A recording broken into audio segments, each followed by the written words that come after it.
Hi everyone, it's our monthly update again. I'm Michelle and we're so pleased to have Sandra O'Brien with us today. Thank you. Pleasure to be here. She's a very special lady. She's our auctioneer and also our beloved manager. Yeah, she keeps us out of trouble. Well, I try. It's a full-time job plus. Let's start with the numbers. So Sandra, as we were talking about before, the number of sales increased in the past months. So month on month compared to February, we had a 25.9% increase, and the year on year compared to same time last year, we had a 28.1% of increase, which is quite a lot. But interesting thing is, just like last month, the median price really stable. It was a very, very minor decrease. Month on month is 1.4% decrease, and year on year that's 0.8%, which is pretty much nothing. And we saw the same thing last month as well.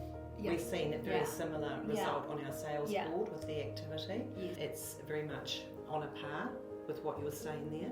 We're seeing listings have slightly slowed down. Are you seeing that? Yeah, we are feeling that right now. And as we mentioned before, it's probably seasonal each year when it comes to school holiday plus the Anzac holiday. People choose not to list their property in the market during the holiday period, and also they know a lot of buyers will be going away for holidays, so it's probably not the inventor's mind is not the best time to sell. Depending on the type of property, of course. There's also a lot of people who stay at home, and there is that time for them to look over the holiday period at property. So open home numbers have been quite positive and encouraging. There's still plenty of people looking, but we have seen that stock come back slightly, haven't we? It's still quite in line with last month. The reason the sales count increased was because we had a really high stock level from February to March. So now we are pretty much still clearing the stock. We dropped from roughly around 2,800 listings in Christchurch. That was back in February, and now down to just early 2,000. So for population in Christchurch, it is a huge drop. But also we mentioned we know there are going to be heaps more stock. I do know of quite a bit coming on. So that's encouraging for all the buyers who are out there looking.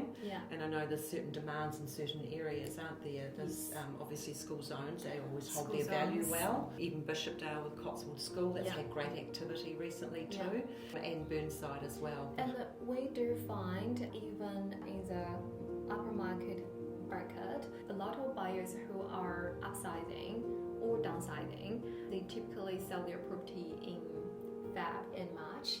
And now those vendors who just sold, they came to the market to buy. So we are seeing a lot of substitute sell buyers. But on top of that, because the OCR dropped again, the buyers are very active. So I presented two multiple offers yesterday. You can see stocks moving quicker compared to a few weeks ago. I don't know if you are feeling the same thing. We are, and it's a typical scenario. A property can sit there for a couple of months and then suddenly you get a offer on it, and next minute there's another one coming in, and you're into that multi-offer situation, and we can't predict that, can we? We see that happen where a property stays still, not much happening, and suddenly it's in a multi-offer period of time. And it's because buyers are coming to the market all the time, aren't they? Week on, week out. Some are missing a house the week before and they're in the auction room bidding on something the week after, and they hadn't even shown their hand on that property prior. So if they miss out, they become quite sharp.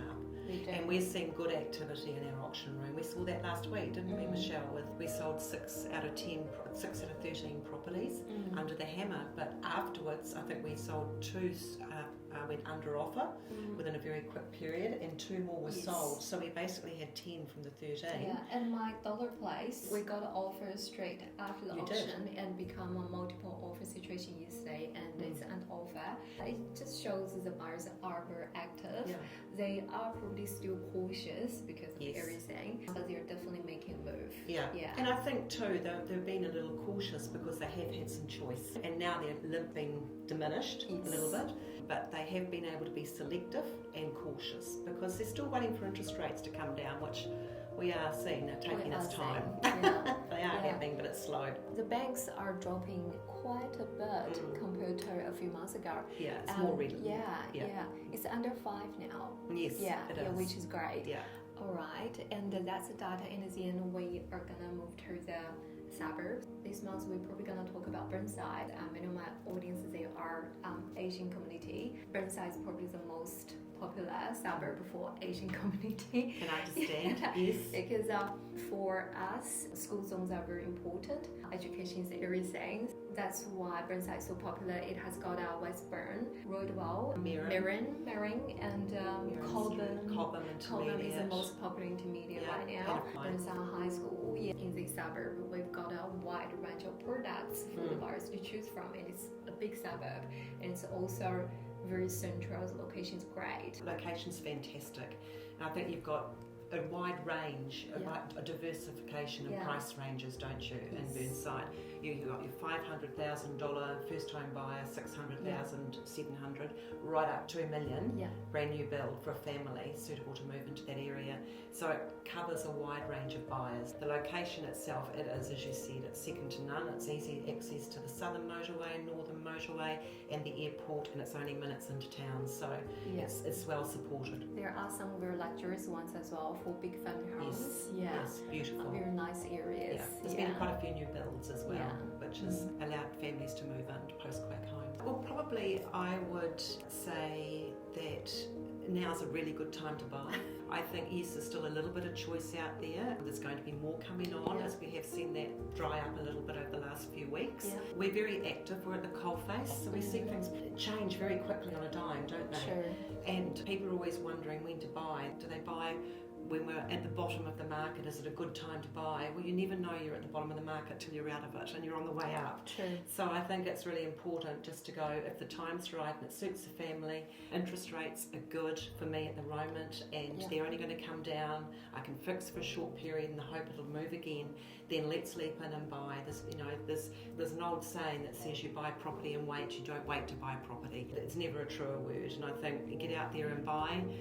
There'll be never a better investment that you'll make in property, I think. And we've held some property. I've got property that I've had since 1997 that has just accumulated so much in that time, and that's what we should do, just hold it where possible if you're able to. It's always be a good investment for you. And one other thing I like about you, Sandra, is you're always so happy and positive and you got a great sense of humor. And our job can be very stressful. So what would be your philosophy, wisdom towards, your attitude towards life? How do you cope with stressful times? I think the biggest thing is never take yourself too seriously. If you can laugh at yourself, got a good supportive network around you, good family, good friends outside of real estate, it has certainly boded well for me over the years. But it's to always keep those relationships and protect them and nourish them, because they are so important to nourishing your soul, and they feed your soul. And I think that puts you in good stead to be the best person you can be out. And always have a sense of humour. And always turn one situation that's serious into something that's not. So always remember that. Always look at the bright side of life. It does not only apply to real estate agency, that applies to everyone in life. Absolutely. There are a lot of people out there in very stressful, high-powered roles, and I think that time out, balance, having a wonderful relationship with family, with friends, and nourishing those relationships. And that's about connection, and it is about connection that will enrich our lives, because we can bring so much to other people, but also get so much from others. So I think it's really important.